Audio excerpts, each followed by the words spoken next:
चले राम लक्ष्मण मुनि संगा, मेरे प्रभु जा रहे हैं। गोस्वामी जी की लेखनी देखिए, अयोध्या से जब राम जी चले तब लिखा है, पुरुष सिंह दो वीर हरसी चले मुनि भय हरण। विश्वामित्र जी के साथ में जब आश्रम से चले तब पूज्य बाबा ने लिखा, धनुष यज्ञ सुन रघुकुल नाथा, हरसी चले मुनि बर के साथ। और अब अहिल्या उद्धार करके चले तो यह हर्षित शब्द नहीं लिखा, या लिखा चले राम जी जनकपुर जा रहे हैं, जहां हमारी किशोरी जी उनका इंतजार कर रही हैं। मानसकाल ने नहीं लिखा है, लेकिन प्रियासन दास जी के द्वारा रचित सीतायन में प्रियासन दास जी महाराज ने वर्णन किया है। किशोरी जी इंतजार कर रही है राम जी का, और राम जी जा रहे हैं, हर्षित नहीं है, तो उदास मन उनको कैसे जनकपुर ले जाएं गोस्वामी जी? क्योंकि राम जी के मन में इस बात से उदासी है, दुख है कि हमसे अपराध हुआ है, हमने ऋषि पत्नी के ऊपर पांव रखा है, इसलिए यहां हर्षित शब्द नहीं लिखा। तो गोस्वामी जी कहां ले गए? वाल्मीकि रामायण में प्रसंग नहीं है। गोस्वामी जी ले गए जहां जग पावनी गंगा, गंगा किनारे ले गए। कहा प्रभु ये पतित पावनी है, जो इसमें स्नान करता है वो पाप मुक्त हो जाता है। बोली गंगा मैया की। देखिए हर का महत्व है, हर नदी का महत्व है, जगह का भी महत्व है। अब मध्य प्रदेश में मां नर्मदा बह रही है और नर्मदा मां की परिक्रमा का महत्व है। तो युग प्रधान होता है सिंह साहब तीर्थ, और जिस युग का जो तीर्थ होता है ना, उसका फल अनंत गुना होता है। सतयुग का तीर्थ काशी था, त्रेता का तीर्थ नैमिषारण्य था, द्वापर का तीर्थ कुरुक्षेत्र था, और कलयुग का तीर्थ हरिद्वार है। ध्यान रखें। इसलिए मां गंगा में डुबकी लगाना सबसे श्रेष्ठतम होता है। कली के पापों से मुक्त होने का साधन उससे बड़ा कोई नहीं है। मैं किसी की महिमा को कम नहीं आंकता। वृंदावन वाले कहेंगे कि मां यमुना से बड़ा कोई नहीं, आप मध्य प्रदेश वाले कहोगे कि मां नर्मदा से बड़ा कोई नहीं, पर हमारे यहां तो कोई है ही नहीं, तो हम किसको कहें उससे बड़ा कोई नहीं? हाँ, हमारे राजस्थान में कोई नहीं है। तो इसलिए पक्ष की बात नहीं है, मैं युग प्रधानता की बात कर रहा हूं।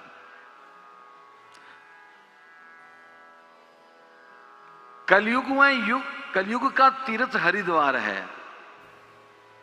इसलिए साधक को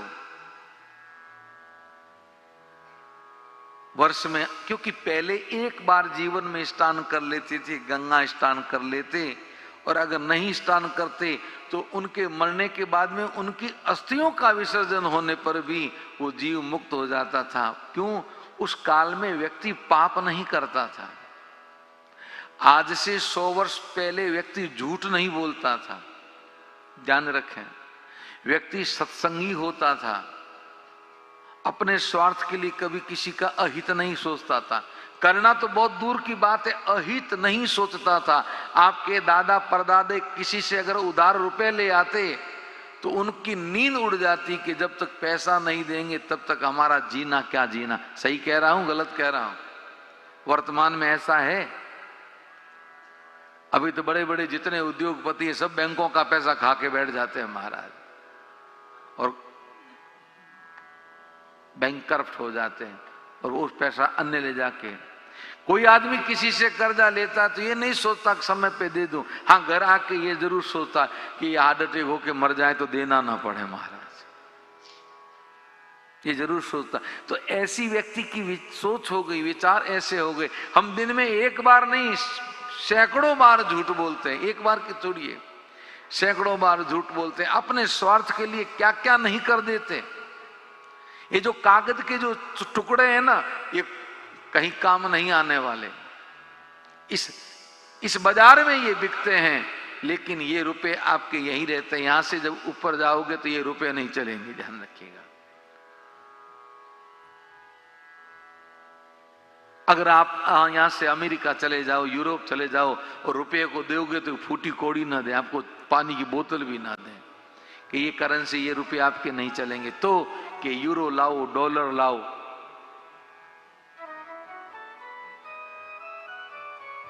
या ये नहीं चलेगा। एक देश का रुपया दूसरे देश में नहीं चलता तो महाराज वहां कैसे चलेगा। चल हंसा उस देश समुद्र जीव मोती रे, उस देश की तो क्या बात है महाराज। तो जो चलेगा ही नहीं, उसके लिए हम कितना कपट करते हैं रघुवंशी जी, कितना छल करते हैं। करते हो कि नहीं करते हो, मैं भी आपके साथ, तो चिंता ना करियो। आप कहोगे महाराज आप कैसे साथ हो, साथ कैसे नहीं, आपका खाते हैं तो आपके साथ हो गए। आदमी पाप करे न, पर पाप अगर कोई करता है, झूठ बोलता है, कपट करता है, तो उसका अन्न खाता है, तो हिस्सा तो हो गई महाराज, पार्टनरशिप तो पक्की हो ही गई। अब जाएं कहां, क्यों आजीज, कहां जाएं। जीना यहां, मरना यहां, तुम्हारे सिवाय जाना कहां जाए महाराज। तो हम भी, इसलिए मैं बार बार कहता हूं भाई मैं भी तुम्हारे साथ हूं।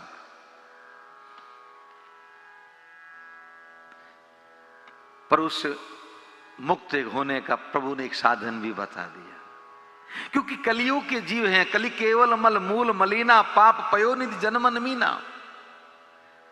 कली विकारों का सागर है और मनुष्य का मन मछली है। मछली जल से अलग नहीं हो सकती, ऐसे कलियुग का जीव पापों से अलग नहीं हो सकता। पर तो फिर क्या करें, दो काम करो। तन को शुद्ध करने के लिए मां गंगा में डुबकी लगा दो, और मन को शुद्ध करने के लिए राम कथा रूपी गंगा में डुबकी लगा दो। तन मन दोनों शुद्ध हो जाएंगे, सीधी सी बात। अब देखिए यहां ये कपड़ा है, आज पहना, 2 दिन पहने रखोगे तो ठीक है, लेकिन अगर साल भर उतारोगे नहीं तो पहनने योग्य रहेगा नहीं रहेगा। इसको भी समय समय पे उतार के धोना पड़ता है, क्योंकि ये भी अगर पहना हुआ है तो इस पे मैल लग जाता है।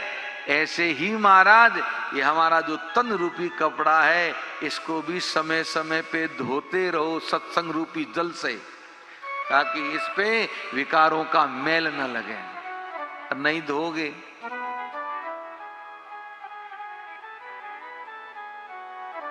डायबिटीज का कोई उपाय है? जिसको डायबिटीज हो जाती है उसका कोई उपचार नहीं, भले कोई कितना भी कह दे कि फलाई जड़ी खा लो, वही बूटी खा लो, वो खा लो, ये कर लो, डायबिटीज ठीक हो जाएगी। क्यों अनिल जी, है कहीं नहीं है। तो क्या करें, संयमित तो भोजन लो और समय पे गोली खाओ बस। तो ऐसे ही जैसे डायबिटीज का उपचार नहीं है, ऐसे इस जगत के विकारों का कोई उपचार नहीं है। तो क्या करें कि राम नाम की गोली खाओ और सत्संग का विवेक रखो, जय जय सिया राम, हो जाएगा काम। बाकी तो नहीं होगा।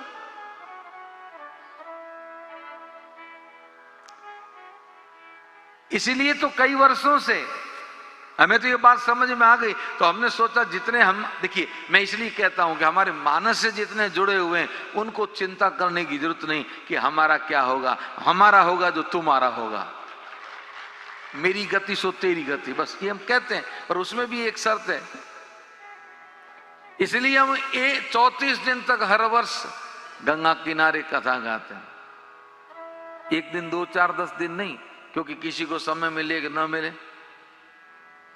34 दिन तक इसलिए कथा गाते हैं कि 34 दिन में कोई 2 दिन के लिए आ जाए, कोई 1 दिन के लिए आ जाए, कोई 5 दिन के लिए आ जाए, माँ गंगा में डुबकी लगा दें और हम कथा रूपी गंगा में डुबकी लगा के वापस चला जाए, ताकि साल भर का गड़बड़ घोटाला निकल जाए महाराज। ये चद्दर धुलती रहेगी।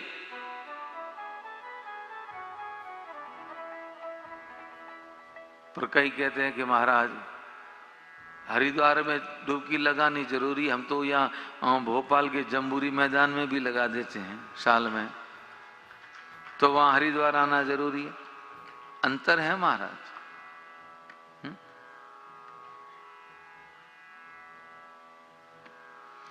यहां में और वहां में अंतर है।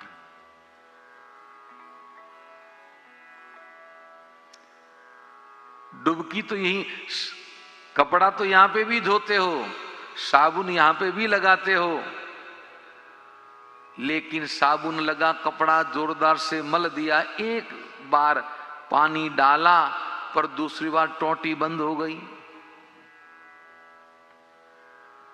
तो क्या कपड़े का मैल निकल गया पूरा? थोड़ा जोर से बोलिए शर्मा जी। नहीं निकलेगा। तो पूरा मैल कब निकलेगा? 3-4 बार स्वच्छ जल से बाहर निकालोगे तब।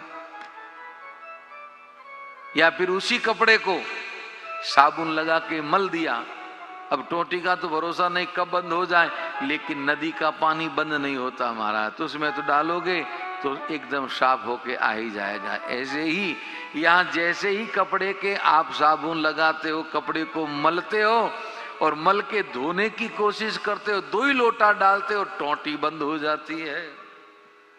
इन 9 दिन की कथा विराम हो जाती है तो पूरा मेल निकलता नहीं, थोड़ा रह जाता है, और जब थोड़ा सा मेल रह गया और महाराज फिर वापस टोटी आएगी, जब तक तो उस मेल में और इजाफा हो जाएगा।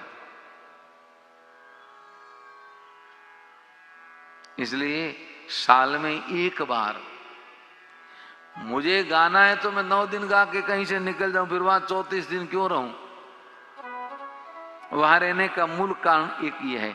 और अब की बार तो रघुवंशी जी, रमेश जी, ऐसा सुंदर अवसर आया है मेरे जीवन काल में पहली बार, और शायद आगे कभी आए, संभव नहीं। आप कहोगे कैसे? पुरुषोत्तम मास में तीर्थ पे रहना, तीर्थ करना अति पुण्य का काम होता है, और पूरे पुरुषोत्तम मास में कोई तीर्थ निवास करके भगवान की कथा का श्रवण लाभ ले लें तो उसे 108 कथा सुनने का फल मिलता है। और हमारा अब की बार ये सौभाग्य है कि हम कथा हर वर्ष 15 मई से लेके 17 जून तक गाते हैं, 34 दिन की। और अब की बार पुरुषोत्तम मास 17 मई से लेके 15 जून तक है। हम कथा 2 दिन पहले प्रारंभ करेंगे, 2 दिन बाद में विराम करेंगे, पूरा 30 दिन तक पुरुषोत्तम मास मां गंगा के किनारे रह के कथा गाएं। और ऐसे अवसर पे अगर कोई वहां रह के कथा को सुने, ऐसे तो 108 कथा आप नहीं सुन सकते जीवन में। अगर वहां रह के एक पूरा महीना निवास करना पड़ता है, ऐसा नहीं कि 1 दिन आए फिर चले गए, 2 दिन आए फिर चले गए ना, पूरा महीना निवास करके कथा को श्रवण करें, गंगा में डुबकी लगाएं। महाराज जीवन में आप 108 कथा एक जगह बैठ के नहीं सुन पाओगे, लेकिन आपको एक कथा सुनने से 108 कथा सुनने का फल मिलता है। और ये मैं ऐसे ही नहीं कह रहा हूं, मुझे कोई मेरी ग्राहकी नहीं बढ़ानी, वहां खूब आते हैं मेरे ग्राहक, जरूरत नहीं है, हमें जगह ही नहीं रह बैठने की नहीं मिलती, इतना भीड़ा होता है। हमारे पांडे जी आते हैं, पता है कि नहीं है? दूसरा, अब लोगों के लिए सबसे बड़ी बात, जो कमरा लेते हैं उनकी वो व्यवस्था होती है, और जो सक्षम नहीं है तो उनको रहने को पंडाल और दोनों समय भोजन करवाते हैं निःशुल्क। और भोजन भी खाली ऐसा वैसा नहीं, चकाचक वाला, देसी घी की मिठाई, बढ़िया दाल चावल रोटी सब्जी, रोटी गरम गरम, ऐसा नहीं रोज पूरी खिलाएं बीमार करें आपको ना, फल का खिलाते हैं रोज दोनों टाइम। ये भी इसलिए चालू कर रखा है भंडारा पूरा 34-35 दिन, कि ताकि कोई अगर व्यक्ति यह न सोचे कि हमारे पास अगर धन होता तो हम भी रहते और पैसा नहीं तो हम कैसे रहे, ऐसा नहीं होना चाहिए। जिसके पास न भी है तो वो भी वहां रह करके और कथा सुन के आनंद ले सकता है। नहाने को गंगा नहाओ, शौचालय बने हुए हैं खूब, और पंडाल में जाके सो, कोई सर्दी है नहीं, पंखे चलते हैं। ये जो कथा पंडाल भक्त मंडल बैठा इनको पूछो क्यों सही कह रहा हूँ गलत कह रहा हूँ, पंखे चलते हैं कि नहीं चलते हैं? देखो सबने हाथ खड़ा किया, पंखे चलते हैं, प्रसाद पाते हैं और गरम गरम चकाचक। पहले तो रघुवंशी जी हम एक समय भंडारा रखे थे, फिर अब सुबह चाय देते हैं सबको, चाय बिस्किट इस बार चालू किया। सही है गलत है? चाय बिस्किट सुबह मिलता है, फिर कथा विराम के बाद में बढ़िया भंडारा, और रात को फिर सब्जी रोटी, कभी खिचड़ी कड़ी, कभी दाल चावल रोटी, शाम को भी रात को भी। वो भी कैसे चालू किया पता है पंडित जी? रात को हम नहीं पकते थे भंडारा, 2 साल पहले की बात है। पिछले साल चालू किया, पिछले साल भी था, इस साल भी था। अब कई वास्तव में सक्षम नहीं होते हैं तो भंडारे पे भी आश्रित रहते थे। एक सज्जन वृद्ध थे, भंडारे को प्रसाद तो पा लिया और रात को 11 बजे बेहोश हो गए, तो तुरंत एम्बुलेंस में डाल के ले गए एम्स हॉस्पिटल में। तो डॉक्टर ने कहा इनको डायबिटीज और भूख के कारण शुगर डाउन हो गई और ये बेहोश हो गए। तो उनको कहा खाया क्यों नहीं? कि पैसे थे नहीं, दोपहर में भंडारे में पा लिया था और अब क्या खाएं। मैंने कहा ये तो बड़ा गड़बड़ हो गया, 2-4 रात को यहीं सो गए तो मेरा तो कल्याण हो गया हमारा। ये भंडारा पुण्य की जगह पाप हो जाएगा। किशन भैया को कहा भैया ऐसा मत करो, तो महाराज क्या करें, शाम का भी चालू करो। तब से चालू करना पड़ा आशीष भैया। हाँ, रात को कोई सोता ही रह जा तो महाराज, वो तो पड़ोसी ने देख लिया और तुरंत फोन किया, ले गए हॉस्पिटल। हॉस्पिटल ले गए तो डॉक्टर ने देखा, चेक किया तो शुगर हो गई थी करीब 40 के करीब, डाउन हो गई, मूर्छित हो गए। तो घोल पिलाया शुगर का, आंख खोल के चकाचक हो गए। 2-4 बिस्किट खिलाए, चाय पिलाई और एकदम बाण होके आ गए। मैंने कहा भैया ये तो ठीक है, पता लग गया ले गए, नहीं तो सुबह जैसे सिया राम, तो ये तो पुण्य की जगह पाप हो जाता। तब से भाई मैंने कहा ऐसा मत करो, दोनों समय रखो। और तब से तीर्थ पे जब भी कहीं कथा होती है तो अब दोनों समय भंडारा रखते, जो वहां रहने वाले भक्त हैं उन सबके। आम जो कथा सुन के चले जाते हैं उनके लिए नहीं, जो वहीं रहते हैं। अयोध्या में भी इसीलिए दोनों समय, तीनों समय रखेंगे। हमारे गौशाला में भी तीनों समय रखते हैं। क्यों रखते हैं कि नहीं रखते हैं? गौशाला में भी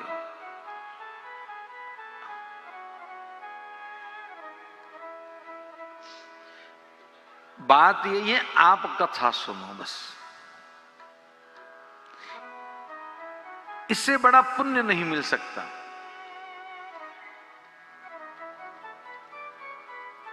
मां गंगा के स्नान का तो फल अलग है महाराज।